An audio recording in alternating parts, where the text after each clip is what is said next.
So for those of you sophisticated connoisseurs out there, financially speaking, you're looking at all these exotic instruments to make money. And the general consensus is that you should have a balanced portfolio with due diligence on every single exchange traded fund, blah, blah, blah. Boring, boring, boring. We don't want to hear this. We want to hear growth. We want to hear, how do I become the Faustian billionaire I was born to be? So this is where high yield, and we call them junk bonds, comes in. Now, junk bonds are a peculiar type of debt instrument. So if you're not aware, the junk bond is just a very high yield bond, which is due to its risk nature, so that a likelihood of paying it back is low.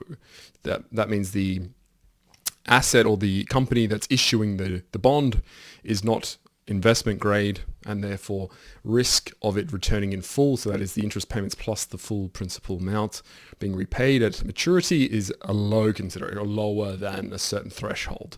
Now you have these make-believe companies called rating houses give certain ratings to things based on their own research, which is obviously very arbitrary, but nevertheless, you then get what is a rating, and that rating corresponds to a coupon rate, which is the interest rate that they'll pay you. The type of bond differs slightly, but typically it's done on a quarterly basis as a repayment schedule, and then the full principal at the end. So this is what a bond is. If you heard of bearers bonds, these are things that you hold physically with no trace of ownership, but there are all types of bonds, and they're just different ways of saying debt.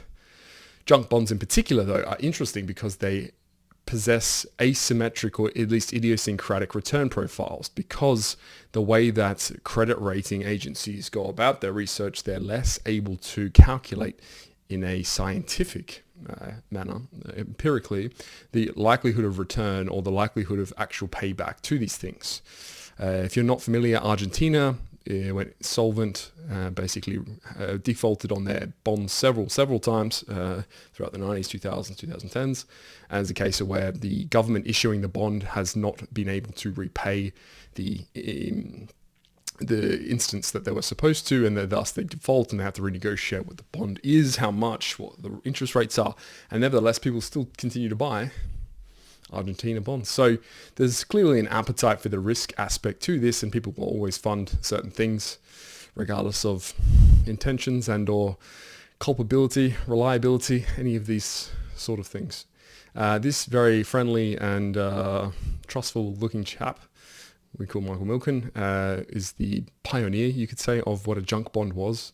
He launched junk bonds in the 70s, 80s, because there was an appetite for high-risk investments in the burgeoning market of the LBO, leveraged buyouts, where you would buy a firm sometimes 6-to-1 on a debt ratio to equity ratio, and then use the structured cash flow from that business to pay that debt down, thus making large amounts of profits without actually having to grow a business. You could just take an existing business, restructure its debt profile, and then thus you would make a return. So he was proliferating these instruments throughout those decades, and as you can see, he's very pernicious looking. So he also went to jail, I believe, because he was being a naughty chap. Nevertheless, that's what the instance of the inception of the junk bond is.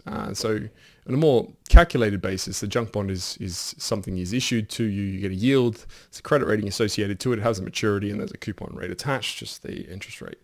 The different ways of thinking about them can be multifactorial, but typically there's paid in one or two ways. You can pay like a bullet, or you can pay in kind as a PIK loan, and there's just different ways of understanding the payment schedule, or the schedule of the payment, and then what mechanisms there are around that can differ slightly, but in general you get your money back with an interest rate as per normal debt.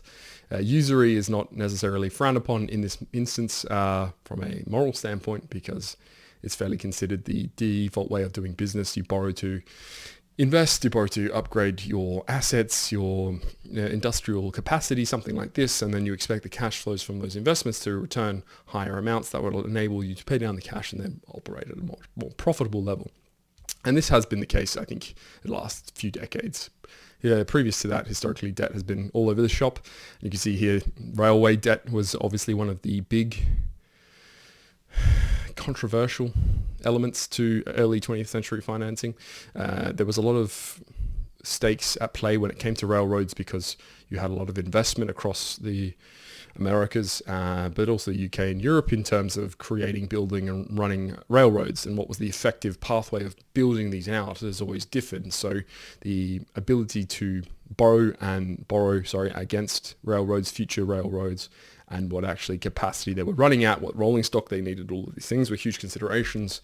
And this is where you get a lot of those enterprising young robber barons from America making their wealth, such as Jay Gould, the Vanderbilts, people like this who operate a lot on railroads as well as financing them, things like this. But so in general, there's always been this market around high yield junk bonds. But what we're looking at today is how you can be involved and how you can understand them. So you can see here the junk bond markets are somewhat correlated to distress in the market. So there's obviously much higher returns when the businesses become risky, and it's also inversely proportionate to equity.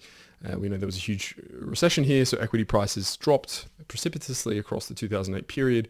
Thus, you had an inversion of the junk bond profile here, where you have much better yield index, and that's been tracked historically. As you can see, it's actually mellowed out quite a lot, but we will probably see in the next 6 months to a year another spike here around yields from the junk bonds. This is just tracked on the Bank of America, but in general there's you could say a fairly strong correlation or inverse correlation here between the price of equities and the S&P 500 at this point, and then the junk bond market, so the high yield index, which is, as I say, fairly mapped one-to-one correlation almost.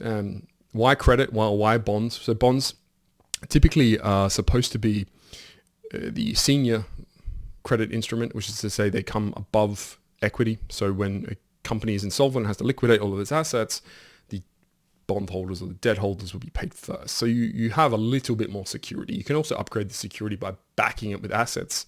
So you can have securitized loans, there's mezzanine loans. So there's a lot of lending that comes down to different types of covenants and provisions, whether you get paid back first or in different types. It can be convertible debt. So you can buy bonds which convert into equity at certain rates, and these come with preferential rates and pre-existing prices on these said things. So there's a lot of creativity around credit. Now, credit is a bit of an ugly sister to equity. But I think in general, it's important that you remember that equity is a form of debt. So people will try to convince you otherwise, but equity is basically a promise for an unstructured return. It's basically an unknown variable return will be made to you by possessing the ownership of said thing, which is different from a structured return that you would get with debt. And this is the only two differences. This is why they're exactly the same conceptually. It's just a return of cash. One, you know the profile of the return, and one you don't. One's got much more upside, you could say, and the other one is much more risk averse and structured to be within a realm of certain payouts. So you do have some protections with debt, but then also you lose a lot of the upside. So here with high yield junk bonds, we are trying to basically allow you to understand why you would want to buy them. Why would you want to purchase them? This can be very, very useful if you have a portfolio which is heavily balanced and you want to take some risk and you think, yes, the equity markets are flooded. A lot of dumb capital, smart capital goes into these things. How can I differentiate my portfolio? Well, this is one way to do this. And you can see here that credit in general is, as I said before, the ugly sister to both private credit and equity and private equity. When we're thinking professionally, credit comes much further down the scale of status and prestige, but you can get huge outsized returns in credit, particularly around junk bonds, because if you're trading junk bonds, you can start to speculate on the return profile of certain bonds as they relate to the underlying security. So some companies will have strong portfolios and go through a crisis in which they have to distribute this debt, and you can maybe understand the macroeconomics or the microeconomics of that market a little bit better than, say, the market could or does. You have an insight into how exactly this subset of the market operates a bit more clearly. Maybe you know the technology better, maybe you know what the market dynamics are, maybe you know how the industry performs over time historically, and you can run a model on this, and all this sort of stuff goes into why you would buy a junk bond, because the junk bond will then both return higher yield because it's set at a certain coupon rate, but you actually have it trading below par, which means you buy a dollar for, say, 50 cents or 40 cents. So you compound your payout when at the end, near the maturity, you either have this idea that you'll get the money or there'll be a default, and the range of default obviously influences how much of a discount you get on that. So that's why prices of the actual principal also vary in bonds. And like I said, there's a lot of provisions and a lot of covenants around bonds. I'll go through some of them here, but you can see that you can have convertible, as I said before, but you can have negative covenants where the protection is higher, so that and this is for the issuer, that you can have what are some classes of assets which are actually not under the purview of the securitized version of the debt. And so if you have insolvencies, and this is where a lot of the private equity companies tend to be a bit clever when they do LBOs, is because you can transfer assets out of a holding company to another holding company, so that if you feel as if you have to liquidate the old company, it may not have the assets in it that the credit providers were thinking it did. And so there's a lot of naughty that goes along there and trying to outsmart each other. In the end, you want to have good relationships with the credit providers, because you'll hope that in another instance you'll need more credit for another deal. So it's underhanded activity like that gives you a bad reputation. But credit holders are also very greedy. So they do, this is in sort of formalized private credit, is they do funds. So they'll run a 10 billion, and you can see Apollo here grew their assets under management from 248 to 562 billion, and they're hoping for a 1.2 trillion by the end of 2029, and a lot, and this is to say like a good 60% of this will be credit. It'll be junk bonds effectively, which are financing all of these deals.